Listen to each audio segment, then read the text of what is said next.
Hey guys, I think I got the audio fixed. Thanks for giving me a heads up about that. I watched that video and it was pretty bad. So sorry you had to go through that. Oh, so you guys are spoiled.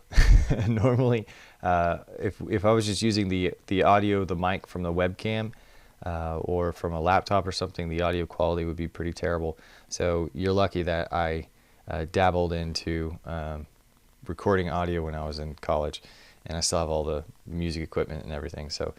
All right, moving on. So make sure you watch yesterday's video. We are going to go through that stuff again. What I actually ended up doing is taking 2 assignments and 2 days worth of lectures, combining it into one. That's what made the video a little bit long. I should have condensed it some more.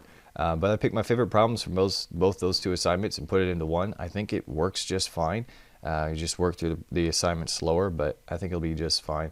And kind of what I'm thinking is when we go back, we'll do our A and B scheduling when we go back from after fall break, and I might try to condense down the assignments so that some days when we would spend 2 days on a topic, we'll only spend 1 day on the topic.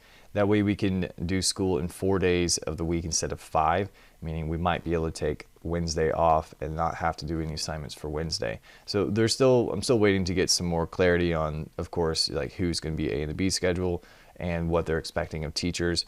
But as it stands right now, if I have to make 2 videos, because I also make videos for stats, but if I have to make 2 videos a night, 5 days a week, and be at school and lecture, for a normal 8-hour shift or whatever, 4 days of the week, it's going to be really, really hard to stay on top of all that and to make sure I'm getting enough sleep at night to not be so grouchy when I see you guys in person. But I'm really excited. It's going to be amazing. It's going to be really, really good for you guys. Hard for me, good for you though, because you'll have the in-class dynamic that we've been missing. You'll be able to do half of your assignments on paper and pencil, so you can finally, not have to do everything on the iPad. And yeah, it'll be good for you guys and good for me too as well. So without any further ado, let's go ahead and get right into it. So here we have conditional statements. So we have if it is even, then it's divisible by 2. So this is our hypothesis. This would be our conclusion, right? We can also summarize that with symbols by using P and Q. So P implies Q is how we read this with the arrow symbol, and it tells us the direction that it goes into. It's like cause and effect. So if P happens, then we know Q happens as well. So whenever we can graph that out and show it visually with a Venn diagram, it'll look something along the lines of if even, then divisible by 2. So what we're saying here is that even numbers are a subset of the numbers that are divisible by 2. So it's a smaller set, a subset of the numbers that are divisible by 2. And that is true. So even numbers are a subset of numbers that are divisible by 2. Then we can look at the converse of the statement. And converse, remember, is like shoes on the wrong feet, so we just switch the order. So it's going to look something along the lines of if it's divisible by 2, then it is even. And then we just switch the order down here. So if divisible by 2, that means that it's also even. So in other words, numbers that are divisible by 2 live inside a subset, or is a subset, of the even numbers. Now, both of these statements are actually true because every number that is divisible by 2 is even, and every number that is even is divisible by 2. So if you notice, the directions go both ways, right? We can go from P to Q, we can also go from Q to P, and they're both true. So this is what we call a biconditional statement. We're going to make a biconditional statement from it, but I'll show you that on the next slide. So the real question is let me go back real quick. So how is this even possible? How can even numbers be a subset of divisible by 2 and divisible by 2 be a subset of even numbers? Can you imagine what that actually would look like? That's a good question. I'm going to tell you. So here we have the conditional statement. So even is a subset of 2. P implies Q. The converse is going to be just flipping the order of that. So now divisible by 2 is a subset of even numbers.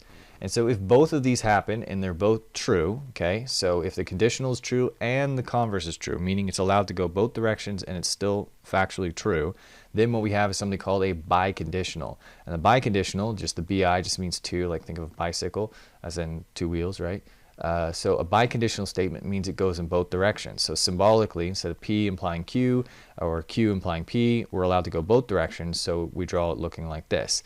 Instead of if P then Q, if Q then P, now we would write the sentence as P if and only if Q. So it's saying P happens if Q happens, and P happens only if Q happens. So that makes it go both directions. So P happens if and only if Q. So in this case, that would be our P, which is even. So a number is even if and only if it is divisible by 2. And that would be a proper definition, by the way. All right, so what actually happens if even is a subset of divisible by 2 and divisible by 2 is a subset of even numbers, what's really happening is something called an improper subset, meaning that even numbers and divisible by 2 are actually the exact same set. So every number that's divisible by 2 is even, and every number that's even is divisible by 2. So it's not proper to say that it's a subset. It would be called an improper subset because they're actually the exact same thing. They're equivalent, in other words. And if they are equivalent, then we could say that that's a definition, and we can also say that's reversible. So the conditional statement's reversible because it goes both directions, right? Even numbers are divisible by 2, divisible by 2 numbers are even, so that's reversible. We can also say that saying that numbers are divisible by 2 is a definition of what it means to be an even number because it goes both directions, because it's exactly the same thing. They are logically equivalent, which is nice. So let me show you another example. So here we have birds and laying eggs. So this conditional statement says that if it's a bird, then it lays eggs. So in other words, we're saying that all birds lay eggs. Also, birds are a subset of animals that lay eggs, also known as reptiles, right? So all birds lay eggs, so birds are a subset of those that lay eggs. But is this statement reversible? Let's look at the converse. So now we switch the order. So now we're saying that anything that lays eggs has to be a bird. Is that true? Is everything that lays eggs a bird? So are all reptiles birds? No, that's not true, because what about turtles, right? Or any other reptile that of course that would have to lay eggs, right? So this is not reversible, and so what we're saying is that it does not go both directions, right? So this is not a reversible statement, so we can't write a biconditional statement. It only goes in one direction. So instead of being a definition, we call it a description. So we can describe birds as animals that lay eggs, but we can't define a bird by just simply saying a bird is something that lays eggs, because it's not true because of our counterexample of turtles. So if there's anything that lives inside the set, so let me just move this over here. If there's anything else that's inside the set that's not in the subset, then this is what we call a proper subset. So birds are a proper subset of those that lay eggs, just as turtles would be a proper subset as well, okay?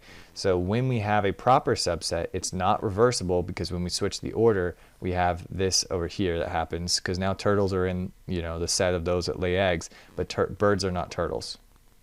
Turtles are not birds, sorry. So turtles actually live on the outside of birds, and that's not possible unless there is a part of the laying eggs that goes on the outside. Isn't this getting confusing?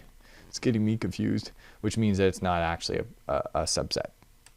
Okay, don't worry about that. Let me show it on this one before it gets too confusing. So our conditional statement says that if it's a bird, then it lays eggs. The converse statement says that if it lays eggs, it's a bird. And again, remember, that is not true. So if the conditional statement is true, but the converse is false, then it's not biconditional. It's only the conditional. It only goes in one direction. So we can't actually do a biconditional, because a biconditional statement is not true. And instead of saying that it is reversible, because it's not reversible, instead of saying that it's a proper definition, we can't define birds as things that lay eggs. Instead, this is called a description. So we can describe birds as animals that lay eggs, but we can't define them by saying that they're anything that lays eggs is a bird. Okay, so that's the difference between a biconditional and a conditional, and a description and a definition. So let's see this again. So here we have a proper subset. Birds are a subset of things that lay eggs, like all reptiles, right? Because there is something that exists that lays eggs that's not a bird, okay? So these are not an improper subset. It's an actual true subset. But over here, even numbers and being divisible by 2, those are improper subsets because they're exactly the same set, which means that you can define even numbers by saying that they are divisible by 2, and you can define what it means to be divisible by 2 by saying that it's even, because they're exactly the same thing. So this is a definition. Over here, you have a proper subset, which is a description. Okay, cool. I hope you guys like set theory. Goes along with number theory, and it's actually a really fun part of math. And I'll actually, at the end of this video, I'm going to share a story with you about Carl Friedrich Gauss when he was in primary school, and hopefully the story will inspire you. It's kind of got a funny part to it as well. But I'll put it at the end of the video after we do all this stuff, and I'll put a link in the description anyway. All right, so let's do a review. Our conditional statement says that P implies Q. That's just typically how we write those. So if it's 2, then it's an even number. The inverse of the statement, we keep the order the same, we just negate it. So that's going to be not P implies not Q. So in this case, that would be if it is not 2, then it is not even. But if something is not even, that's another way of saying that it's odd, right? So I'm just going to move that one back here, and we're just going to say that it's odd. So sometimes in the English language, there are little tricks you can do there. So that's one way you could just simplify. Instead of saying something is not even, you could just say that it was odd. Okay, converse, we switch the order. So if it is even, then it is 2. Contrapositive, we're switching the order and negating it. So if it's not even, that means that it's odd. So if it's odd, then that means that it is not 2. So negate the first part, okay. And then the last one is the biconditional. Now, one thing you need to notice with biconditional, again, the order doesn't really matter, but as just kind of as, I guess, a principle, we keep it the same. Okay, so we're gonna do just like we did the conditional as P implies Q. We're gonna do P if and only if Q. So you could switch. Technically, you can switch the order because, like we said, the order doesn't matter. But we're gonna keep it the same for the homework and assignment and stuff like that. Okay, so that would say we would say instead of saying if 2 then even, we would say a number is 2 if and only if it is even. Now I know when I say false statements like the one I just said, it really bothers you, and on the inside you should be like, it's so not right. But the thing with logic is that logic can be true even though the truth value of the statement is false. So you're just going to have to get over it, and that's why I do give false statements here, because just got to get over it. So now let's go back and evaluate the truth value. So the conditional statement, if the number is 2, is it an even number? Yes, 2 is an even number. 2 is a subset of the even number. So that statement is true. Now, right off the bat, there's another one of these statements out here, right, that has to be true, and we know it without even looking at it because it's logically equivalent to the conditional statement. Do you remember what that one was? Good, the contrapositive. I'm pretending like you were talking to the screen. It's okay, I talk to myself all the time. You know, I even laugh at my own jokes, and you guys told me my jokes weren't funny. It's okay. Pity me. So the contrapositive has to be true as well because it's logically equivalent to the conditional, and I'll show you that again on the next slide. So let's see, is it true? If it's an odd number, does it mean that it can't be 2? Yes, that's very true because reasons here.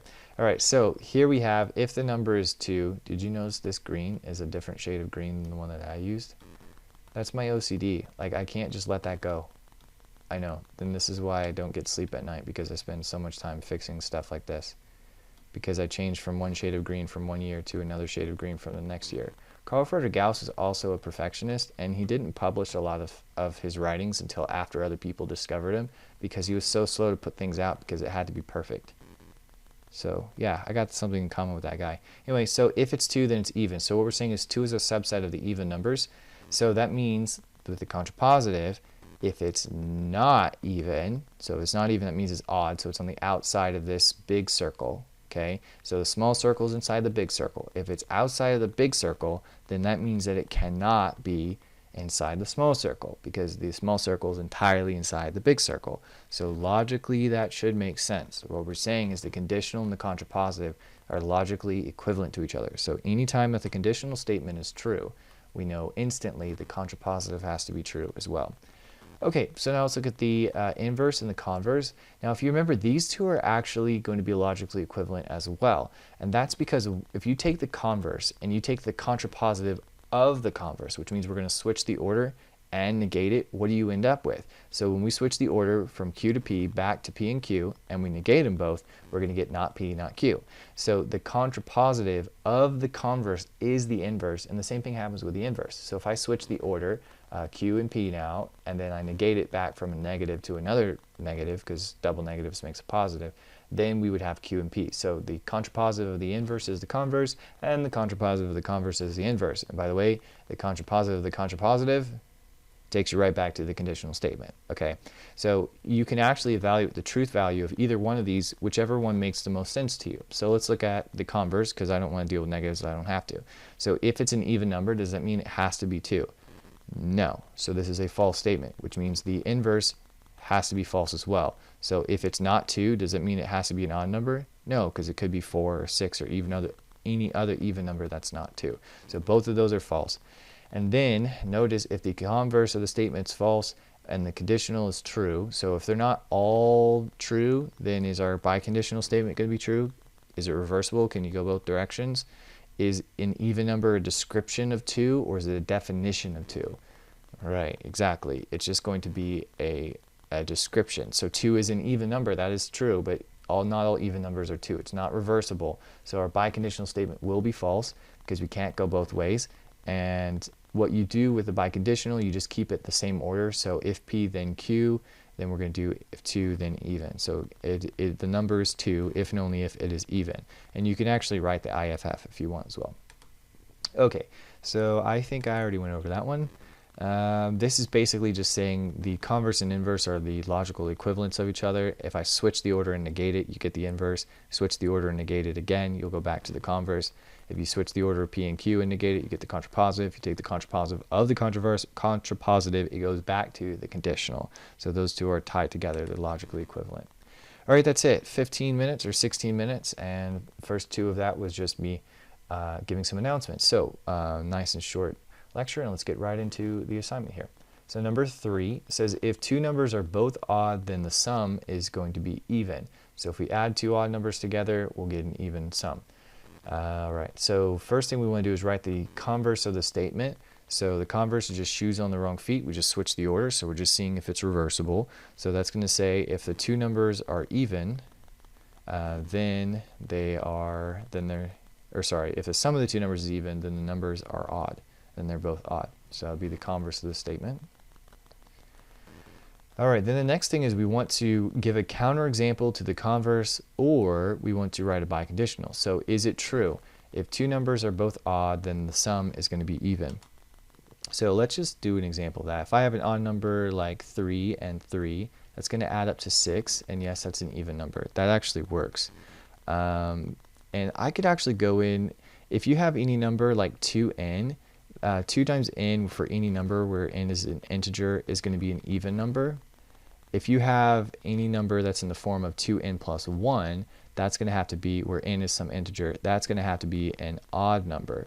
So you can actually prove this by using the general form of an odd number.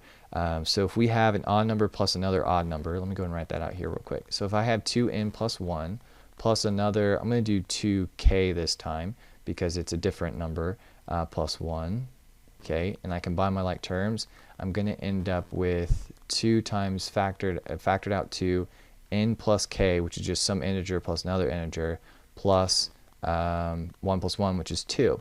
And then what ends up happening there is it's an even number because it's in the form of some 2 times some integer plus 2 more is still going to be an even number. So basically it wasn't very pretty what I just showed, but that is definitely some high level math that I did in college, and it was a ton of fun with number theory and all these questions like we're getting into now. But anyway, I don't want to like freak you out or anything. So you can just kind of work an example and see if it's true like I did before. So 3 plus 3 is equal to 6. So yes, that is true.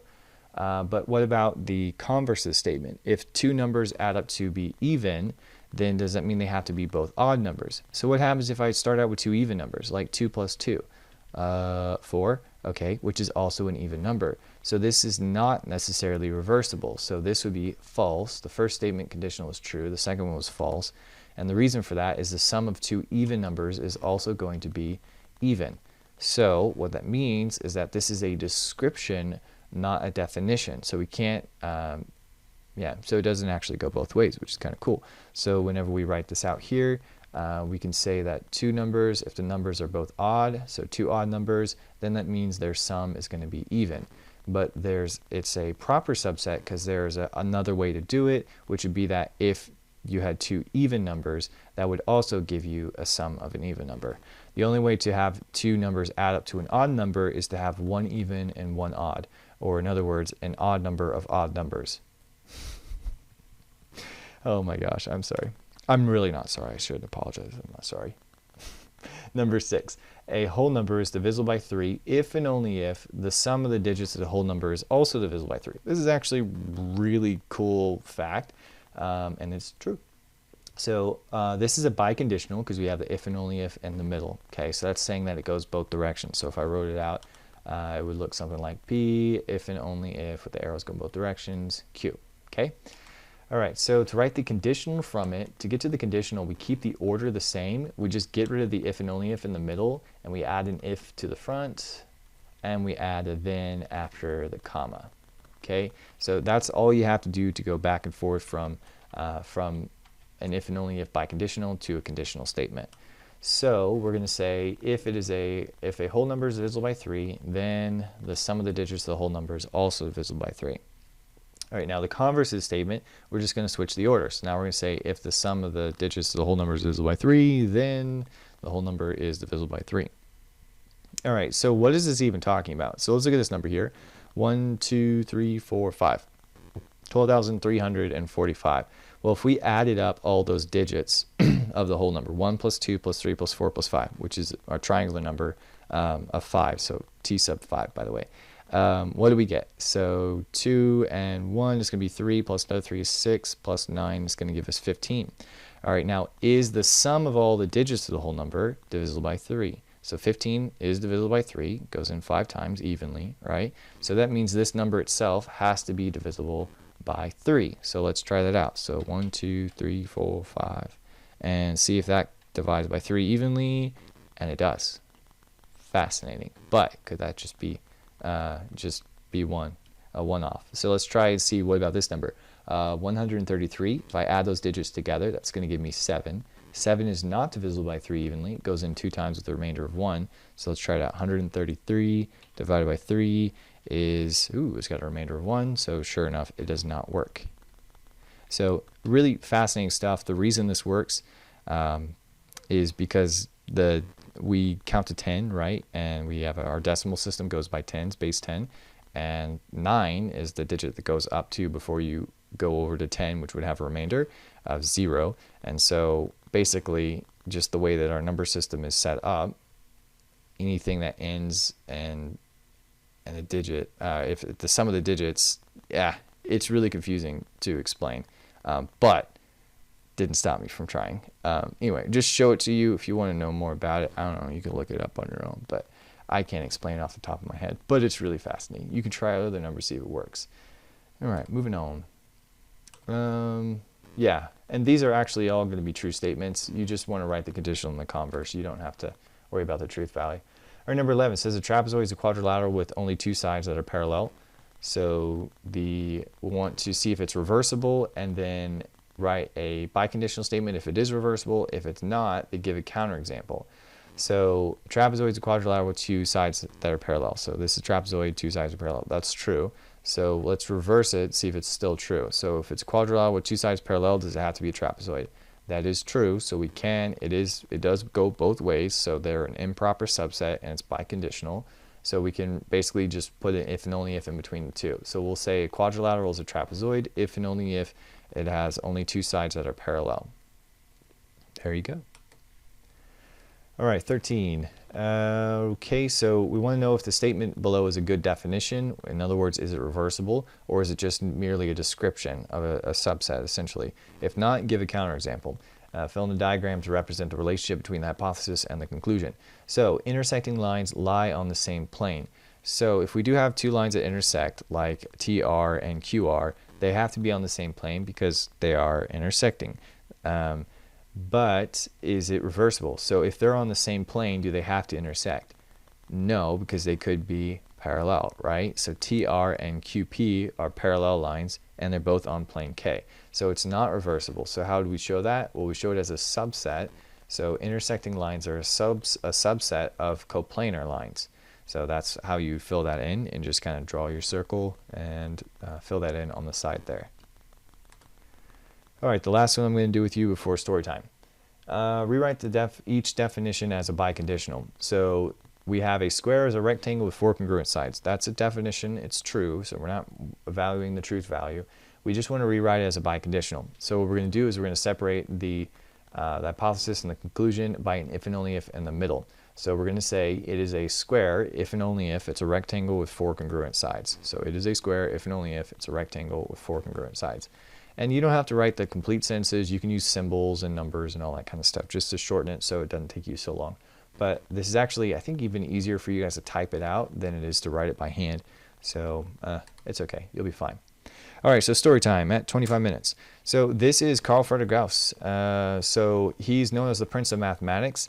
He's an incredibly brilliant mathematician. Might be one of the best mathematicians.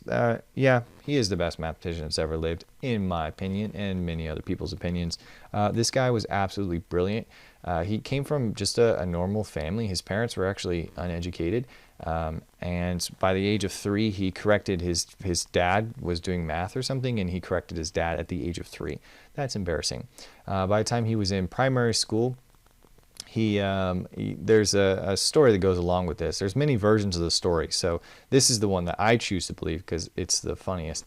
But when he was in primary school, he would always get in trouble by his teacher, probably because he finished early and was bored, and so he started to pick on people or something like that.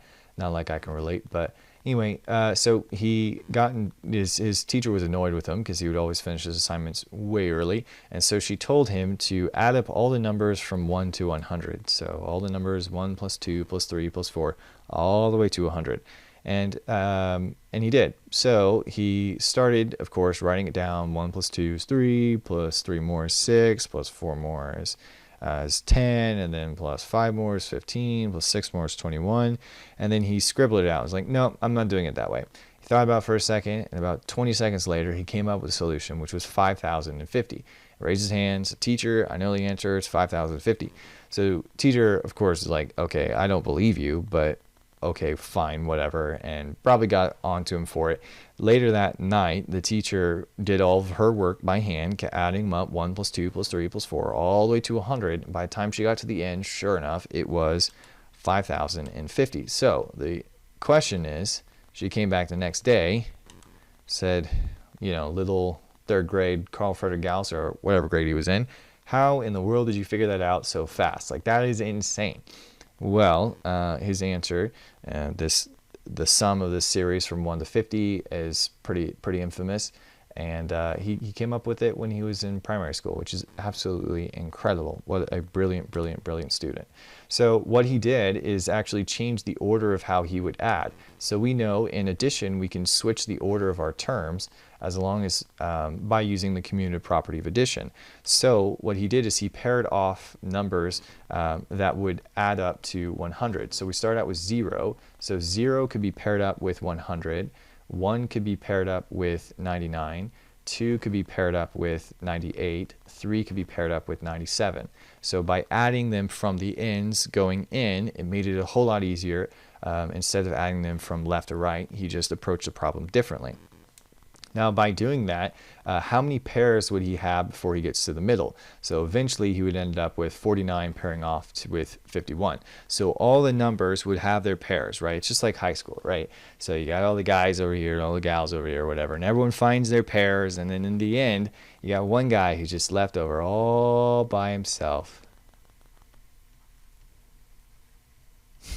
It's so sad. Okay, anyway, so that's not what high school was like for me, but it's kind of factual. Anyway, truth hurts sometimes. Anyway, so the question is, how many pairs did we have that matched up? So if we went from 0 to 49, that's actually going to be 50 pairs. So we have 50 pairs of 100. So 50 times 100, we just add 2 zeros to the 50, which is going to be equal to 5,000. So we have 5,000 from all those that were paired off, and then there was only one that was left over, which would be the 50, the special one all by itself. So when we add the 50 to it, that would give us our final answer, which is 5,050. So hope you enjoyed story time with Mr. Murphy.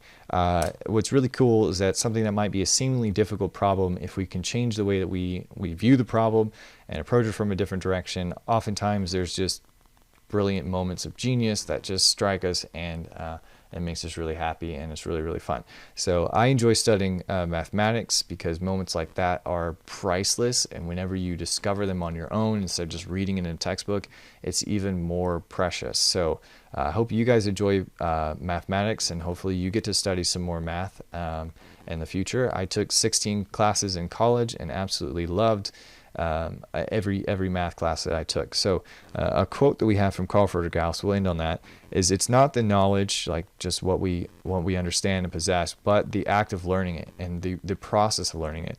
Not the possession of the act, but not the possession, but the act of getting there, which grants the greatest enjoyment. So hopefully it's not just about having the answers and knowing how to, but rather finding out how to get there, and as much as that you can do on your own without just having to be guided through the whole thing. It makes it really fun. So I suppose when you guys are doing your homework, I know the solutions are there and you might be tempted just to go straight to the solutions, but the whole point is to test yourself and see, can I figure out what this is even talking about? And in a lot of the problems we have today, there's a lot of number theory stuff in there, like odd numbers, even numbers, and some things of that nature. Prime, I think I might have got rid of that problem, but try to see if you can wrap your head around what's going on, and it'll be good for you. So anyway, another 30-minute video, darn, but there were stories and other cool stuff. Anyway, I'll see you guys tomorrow.